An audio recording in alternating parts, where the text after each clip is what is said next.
there was a boy called Timmy. Timmy didn't like to go to school. Timmy would rather play hookey. So one day he got lucky. His babysitter didn't show up because she had a family emergency. So his mom said, see, how about you get yourself on the bus? So he said, okay, not a problem, Mom. You can trust me. So, as soon as his mom was gone, he took off to his friend Shaun's, and he went in the backyard, and he shimmied up the drain pipe, and he knocked on Shaun's window, and Shaun answered it and said, hey, Timmy, what are you doing? Aren't you getting ready for school? He said, no, my babysitter didn't show up. She had a family emergency. He said, hey, I got an idea. Why don't you let me into your room before I fall off the windowsill? So he did. He let him into the room. And he got into the room and he said to him, hey,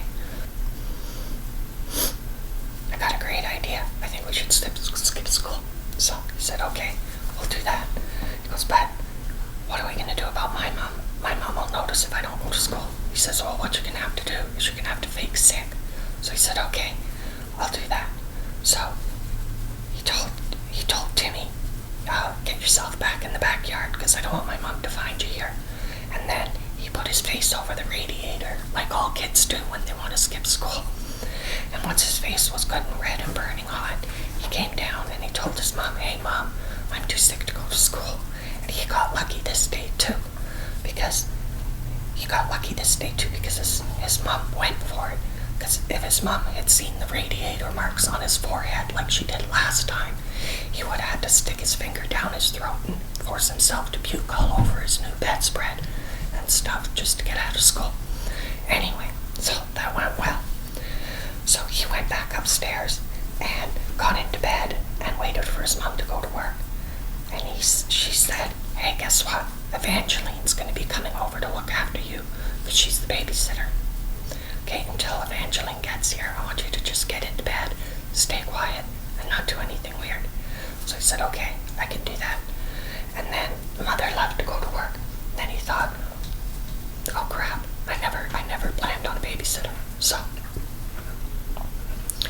what he did is he waited for the sitter to get there. He went downstairs and told her that he was sick and he was also really, really tired because his mother accidentally double dosed him on the cough medicine so that he was going to have to just go to bed and sleep a lot all day, and asked her, please don't disturb him.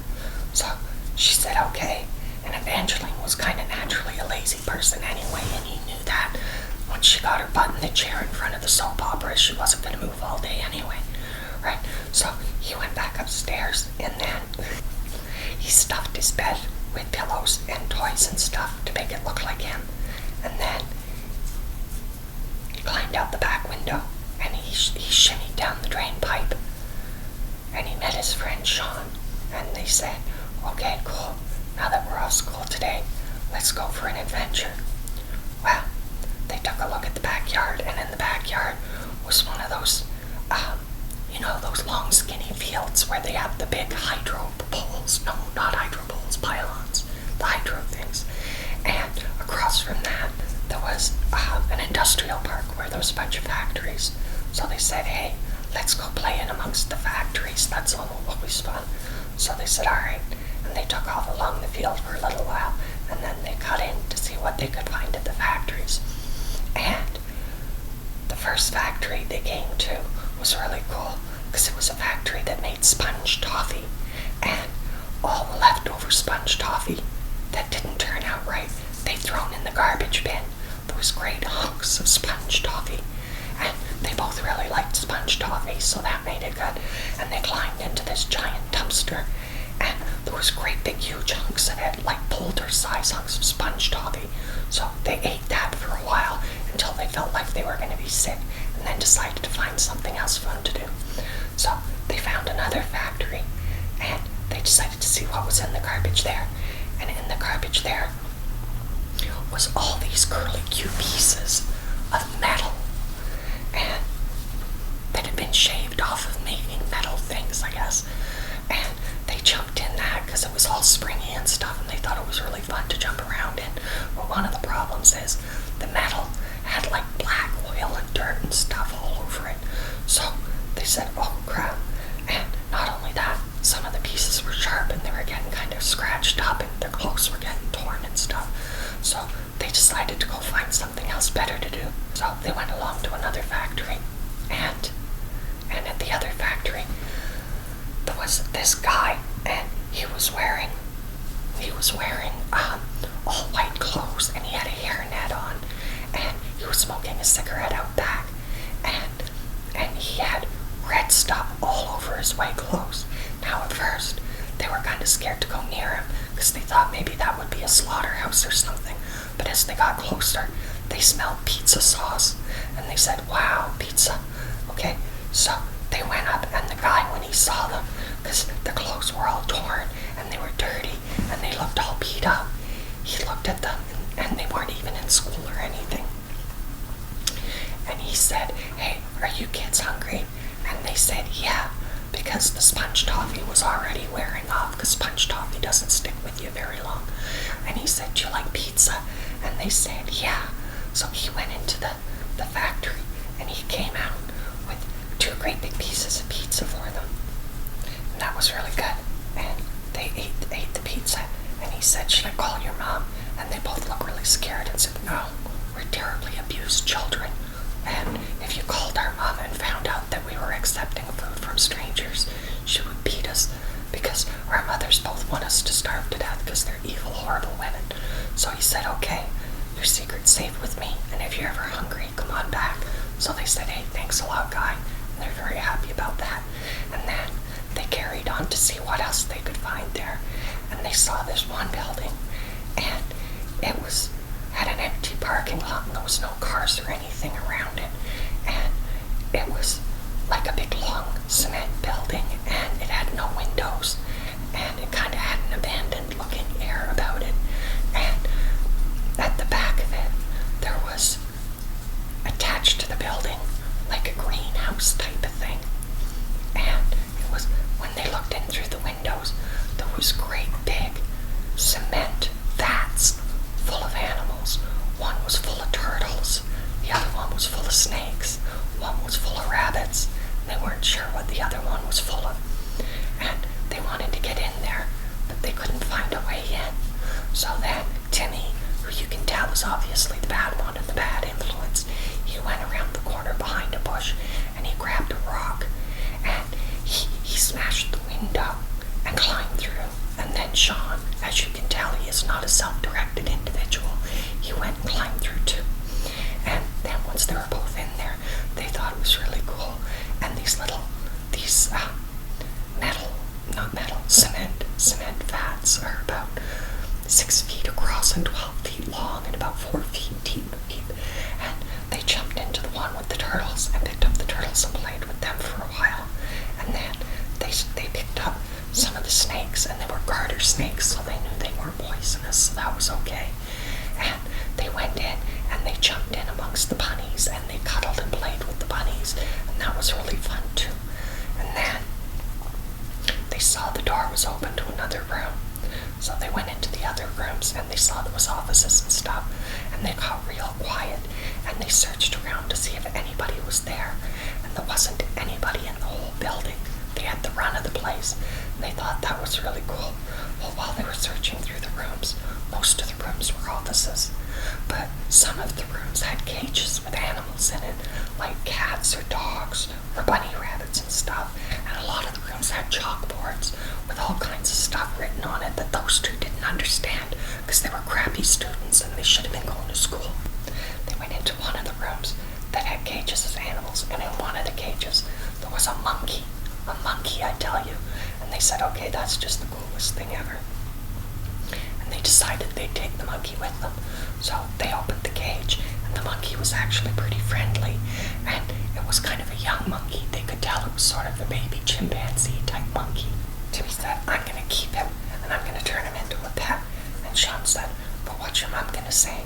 He said, well, I'll keep him hidden in my room. She never has to know."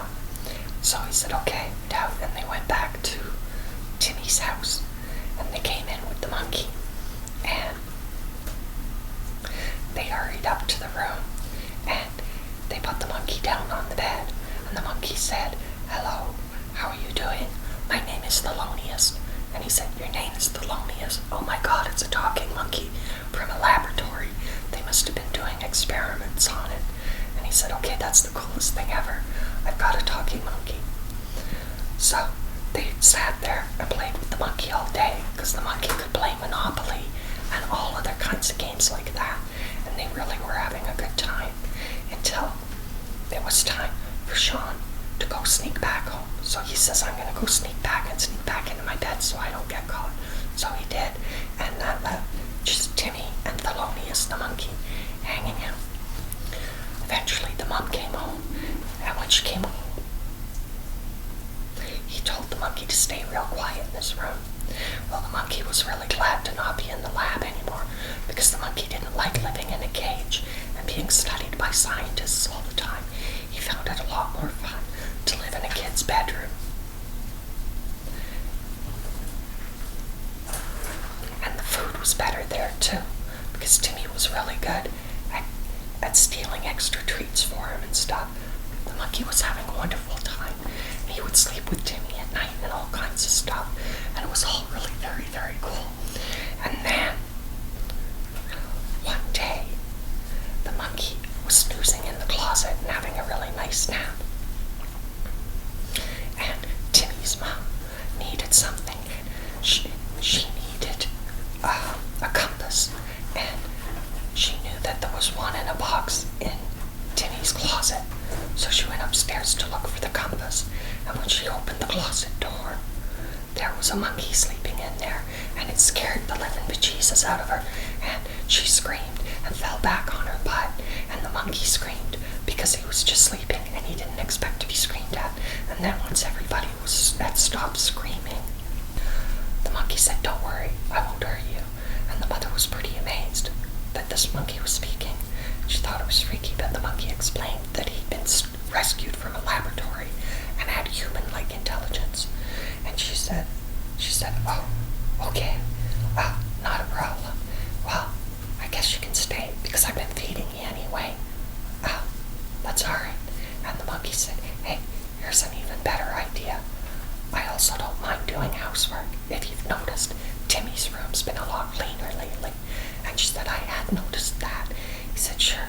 So the monkey went downstairs and started cleaning the house, which is good, because she didn't like doing housework. She'd rather sit around doing crafts all day, like crocheting and stuff like that, or making homemade flower arrangements. But anyway, so yeah, the monkey was doing all the housework, and he also was an excellent conversationalist. She found that he enjoyed reading all the same books that she read, and he liked watching the same TV shows and stuff. And then the monkey ended up living with her for the rest of their lives, and everybody lived happily ever after. There was a little bit of a snit at the end, though, because eventually Timmy decided to go off to university, and he got really good at school because the monkey was smarter than him, and he found that really embarrassing. So he started going to school regularly so he could be smart like the monkey, because the mom liked the monkey better than her own kid after a while, and that kind of peeved him a bit. And when he went off to university, he wanted to take the monkey with him, but he couldn't because they don't allow monkeys in res anyway. So he had to go, and she kept the monkey with her, and the monkey was ridiculously helpful and kept her company. And her son eventually found himself a wonderful wife and turned out to be just a darn fine